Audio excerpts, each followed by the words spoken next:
నమస్తే, నేను సిరి. ఏపీలో అయితే ప్రజా దర్బార్ నడుస్తుంది. అయితే గత హయాంలో జగన్మోహన్ రెడ్డి గారి ఏదైతే ప్రభుత్వం ఉందో అక్కడ జరిగిన కొన్ని సంఘటనలు అంటే చాలా వరకు అయితే వ్యవహారాలు జరిగాయి. అయితే ఇప్పుడు ప్రజా దర్బార్లో మాత్రం ఆయన హయాంలో జరిగిన కొన్ని విచిత్రమైన వ్యవహారాలు అయితే బయటకు వస్తున్నాయి.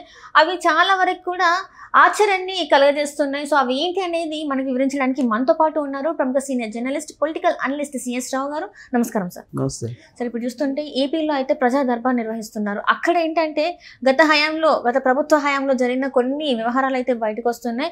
అవి అక్కడ అంటే ప్రజల నుంచి ప్రజలు చెప్తుంటే ఈ వ్యవహారాలన్నీ కూడా ఆశ్చర్యాన్ని కలిగిస్తున్నాయి. సో అసలు అవి ఏంటంటారు సార్? విచిత్రమైనటువంటి పరిణామాలు, విచిత్రమైనటువంటి సంఘటనల్ని తెలుసుకోవాల్సినటువంటి పరిస్థితి ఏర్పడుతుంది. ఇప్పుడు ప్రభుత్వం ప్రజా దర్బార్ని నిర్వహిస్తుంది. ఆ ప్రజా దర్బార్లో వచ్చేటువంటి దరఖాస్తులను కనుక మనం పరిశీలిస్తే ఇన్ని దారుణాలు, ఇన్ని ఘోరాలు జగన్మోహన్ రెడ్డి గారి హయాంలో జరిగాయా అనే ఆశ్చర్యపోక తప్పనటువంటి పరిస్థితి. ఇప్పుడు 3 నెలల పైన అయింది, అంటే 100 రోజులు దాటిపోయింది కొత్తగా ప్రభుత్వం ఏర్పడి. అప్పటి నుంచి ఈ 4 నెలల నుంచి 3.5 నెలల నుంచి వస్తున్నటువంటి ప్రజా దర్బార్లో దరఖాస్తులు తీసుకుంటే ఎక్కడ తగ్గట్లేదు. ఇప్పుడు కంప్లైంట్స్ వస్తూ ఉన్నాయి, కంప్లైంట్స్ తగ్గాలి, 1 నెల లేదా 2 నెలలకో తగ్గాలి.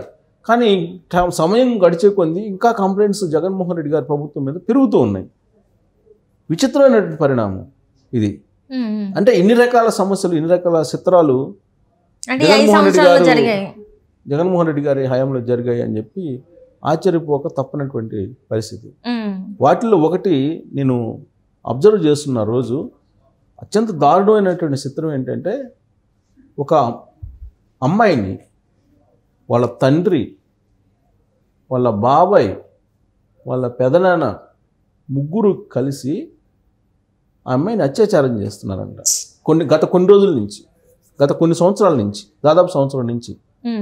అసలు ఆ న్యూస్ చూసిన తర్వాత నాకు అసలు ఏంటి, అసలు ఆంధ్రప్రదేశ్లో ఏం జరుగుతుంది? ఇంతకుముందు ఎప్పుడు కూడా ఇలాంటి ఎక్కడ కూడా బయటికి రాలేదు కదా, ఇప్పుడు ఏంటి అసలు ఎందుకు ఇలా జరుగుతుంది అని చెప్పి అనిపించింది.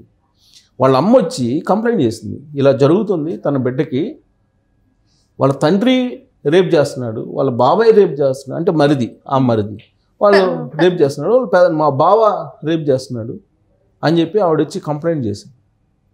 నిన్న వచ్చిన కంప్లైంట్లో విచిత్రమైనటువంటి కంప్లైంట్. తర్వాత డ్రగ్స్కి అలవాటు పడిపోయారు చాలామంది ఆంధ్రప్రదేశ్లో. యువత దాదాపుగా చాలామంది గంజాయికి అలవాటు పడిపోయారు. గంజాయికి అలవాటు పడిపోయి వాళ్ళకి అప్పట్లో ఒక ఒంటరి మహిళలు ఎక్కడ ఉంటారనేది వాలంటీర్లకి తెలిసిపోతుంది. సో వాళ్ళు ఒంటరి మహిళకి ఇష్టం ఉన్నా లేకపోయినా వాళ్ళ ఇంట్లో గంజాయి పెట్టి అక్కడి నుంచి సరఫరా చేసేవాళ్ళు. ఇప్పుడు కూడా అలానే చేయాలని చెప్పి అడుగుతున్నారు, నన్ను భయపిస్తున్నారు, నా మీద కేసు పెడతా ఉంటున్నారు, నన్ను రక్షించండి మహాప్రభు అని చెప్పేసి ఇంకో కంప్లైంట్ వచ్చింది. ఇంకో కంప్లైంట్ ఏంటి, ఆల్రెడీ 2 ఎకరాలు ఉంది, ఆ 2 ఎకరాలు మేము వ్యవసాయం చేసుకుంటున్నాము, ఆ పక్కన ఉండేటువంటి రెడ్డి గారు ఈ 2 ఎకరాలు ఇస్తారా చస్తారా అని చెప్పేసి మా మీద దాడి చేశారు. అప్పట్లో దాడి చేసి ఆ పొలం లాగేసుకొని బలవంతంగా రాయించేసుకున్నాడు. మాకు జీవనాధారం అదే 2 ఎకరాలు జీవనాధారం పోయిందయ్యా, మాకు మళ్ళీ జీవనాధారం కల్పించండి అని చెప్పి ఇంకొక అప్లికేషన్. ఇలా ఒకటి కాదు, రకరకాల చిత్రాలు. అసలు ప్రైవేటు ఆస్తుల్ని దొమ్మి చేసి తీసుకోవటం అనేది జగన్మోహన్ రెడ్డి గారు 2019 నుంచి 2024 పరిపాలనలోనే మనం చూసాం. అసలు పెద్దిరెడ్డి గారికి సంబంధించి పొంగునూరు ఉంది కదా చిత్తూరు జిల్లాలో, అక్కడ పోయి అడిగితే పబ్లిక్ చెప్తుంటారు. మొన్న ఆ మధ్య సిసోడియా గారు వెళ్ళారు, అక్కడ ఫైళ్ళు తగలబడినప్పుడు, మదనపల్లిలో ఫైళ్ళు తగలబడినప్పుడు సిసోడియా గారు వెళ్ళి అక్కడ 2 రోజులు ఉంటే ఆయనకు వచ్చినటువంటి అప్లికేషన్స్, ఆయనకు వచ్చినటువంటి దరఖాస్తులు కనుక చూస్తే ఏ విధంగా పెద్దిరెడ్డి గారు అక్కడ భూదందా చేశారు, కబ్జాలు చేశారు అనేది అర్థమైపోయి ఆశ్చర్యపోయి ఆయన ఒక సీనియర్ IAS ఆఫీసరు ఇంత దారుణం అని చెప్పేసి ఆయన ఆశ్చర్యపోయినటువంటి పరిస్థితి. ఎవరి భూములు చూసినా కానీ వాళ్ళకి నచ్చితే ఇమీడియట్గా ఆ భూముల్ని లాగేసుకోవటం, ఆ భూముల్ని ఆక్యుపై చేసుకోవటం, ఆ భూముల్ని ఒకవేళ రాసిస్తే ఓకే, రాసివ్వకపోతే ట్యాంపరింగ్ చేసుకొని స్టాంపులు క్రియేట్ చేసుకోవటం, ఇలా 100 ఎకరాలు చేశారని చెప్పి చెబుతున్నారు. అక్కడ ఉండేటువంటి బాధితులు ఎన్ని కంప్లైంట్ చేశారు, దాని పరిష్కారం ఈ ప్రభుత్వం చూపిస్తుందని చెప్పేసి వాళ్ళు వెయిట్ చేస్తున్నారు. ఇక్కడ ప్రజాదర్బార్కి వచ్చి వాళ్ళ మొరని వినిపిస్తున్నారు. ఎంత వినిపించినా కానీ వాళ్ళ సమస్యలు అయితే ఇప్పటికిప్పుడు తీర్చలేరు కదా. ఒక్కొక్కటి తీర్చుకుంటూ రావాలని టైం పడుతుంది. కానీ వీళ్ళు వస్తున్నటువంటి అప్లికేషన్స్ చూస్తే, దరఖాస్తులు చూసి, కంప్లైంట్స్ చూస్తుంటే కనుక రోజు రోజుకి పెరుగుతున్నాయి విచిత్రమైనటువంటి పరిణామాలు. అంటే గత 5 సంవత్సరాలలో ఎక్కడ కూడా ప్రజల సమస్యలు కానీ, ఇంకా ప్రజలకు ఎక్కువ సమస్యలే క్రియేట్ చేశారు కానీ ఎక్కడ కూడా పరిష్కరించినట్టు ఎక్కడ దాఖలాలు అయితే లేవని మరొకసారి ప్రూవ్ అవుతుంది ఇక్కడ. అంతే, ప్రజా దర్బార్లో వస్తున్నటువంటి కంప్లైంట్స్ని చూస్తే కనుక లేని సమస్యలు క్రియేట్ చేశారని చెప్పి చెప్పచ్చు. ఇవాళ కూడా గంజాయి రాష్ట్ర వ్యాప్తంగా కూడా పూర్తి స్థాయిలో తీసేలేని పరిస్థితిలో ఉందంటే ఏ స్థాయిలోకి వెళ్ళిపోయింది ఆ గంజాయి సమస్య అనేది? అంటే లోపలికి వెళ్ళిపోయింది అది. ఇప్పటివరకు మనం చూస్తే తల్లి వచ్చి కంప్లైంట్ ఏం చేస్తుంది, తన కొడుకు గంజాయికి బానిస అయిపోయాడు, బానిస గంజాయి దాకా వచ్చి తను కొడుతున్నాడు అని చెప్పి వాళ్ళ పేరెంట్స్ వచ్చి కంప్లైంట్ చేస్తారు గవర్నమెంట్కి. గంజాయి మానుకోవట్లేదు, కొడుతున్నారు ఎదురు తిరిగాని. గంజాయి దాగి ఈ మధ్యకాలంలో రేపులు చేసినటువంటి వాళ్ళని చూసాం. బహిర్భూమికి వెళ్ళినటువంటి మహిళల్ని రేపు చేసేస్తారు ఒక 4 కలిసి. ఇలాంటి సంఘటనలే కదా మొత్తం. లేదంటే కన్ను మిన్ను ఆరకుండా నిద్రపోయే వాళ్ళని చంపేయటం.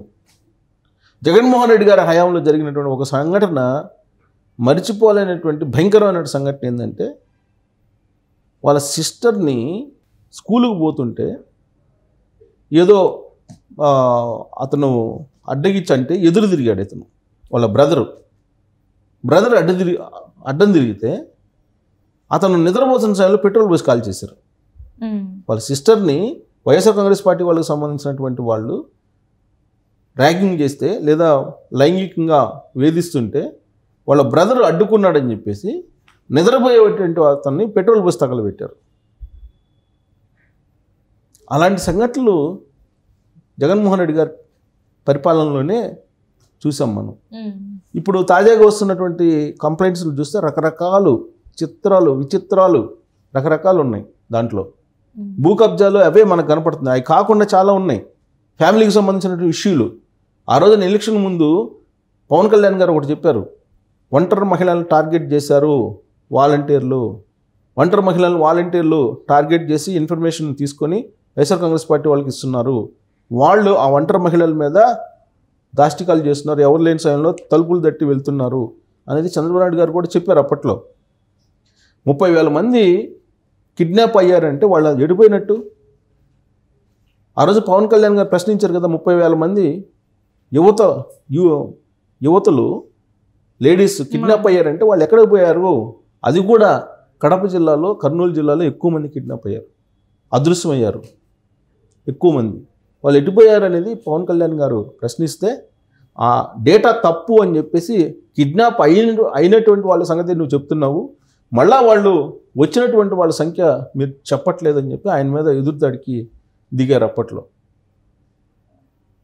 సో ఇవన్నీ కూడా పరిశీలిస్తుంటే ప్రజాదర్బార్లు, ఇప్పుడున్నటువంటి మంత్రులు ప్రజాదర్బార్లో వస్తున్న కంప్లైంట్స్ని చూస్తుంటే అసలు ఇన్ని రకాల అరాచకాలు జరిగినాయా రాష్ట్రంలో? ఇన్ని రకాల అరాచకాలు అంటే వాళ్ళకి తెలిసింది ఏంటంటే భూముల కబ్జాలు, యాక్చువల్గా దాడులు, ఇవే తెలుసు. బట్ ఇక్కడ ఫ్యామిలీకి సంబంధించిన ఇష్యూస్ అనేకం వస్తున్నాయి. అంటే చాలా మంది ఫ్యామిలీస్ డిస్టర్బ్ అవుతున్నారు. ఫ్యామిలీస్ డిస్టర్బ్ అయ్యాయి అనేది ఇప్పుడు వస్తున్నటువంటి కంప్లైంట్స్. అంటే కొన్ని ఆచారాలు ఉంటాయి, హిందూ సంప్రదాయాలు, సనాతన ధర్మాలు, వీటన్నిటికీ అతీతంగా అటు జరిగినాయి. లేదంటే కన్న బిడ్డని రేపు చేయటం, ప్లస్ ఆ రేపు ఆ తండ్రితోటి కాము కొనుక్కుండా వాళ్ళ తమ్ముడి చేత రేపు చేయించడం, వాళ్ళ అన్న చేత రేపు చేయించడం ఎక్కడైనా చూసామా మనం? ఎప్పుడైనా చూసామా? అంటే మొత్తం ధర్మం అనేది అసలు విలువలు అని, కుటుంబ విలువలు, కుటుంబ సంబంధించినటువంటి సంబంధాలు ఇవన్నీ మంట కలిసిపోయాయి అని చెప్పి చెప్పచ్చు. దానికి కారణం ఏంటంటే ఉదాహరణ చెప్తుంటారు, ఇప్పుడు తోడబుట్టిన వాళ్ళ ఆస్తులు లేదంటే తోడబుట్టిన వాళ్ళకి ఇవ్వాల్సినవి ఇవ్వచ్చు కదా అని అంటే జగన్మోహన్ రెడ్డి ఇచ్చాడా మేము ఇవ్వడానికి అనే పరిస్థితుల్లోకి వచ్చిందంట ఆంధ్రప్రదేశ్. షర్మిలాకి ఇవ్వలేదు కదా, షర్మిలాని బయటకు పంపించారు కదా.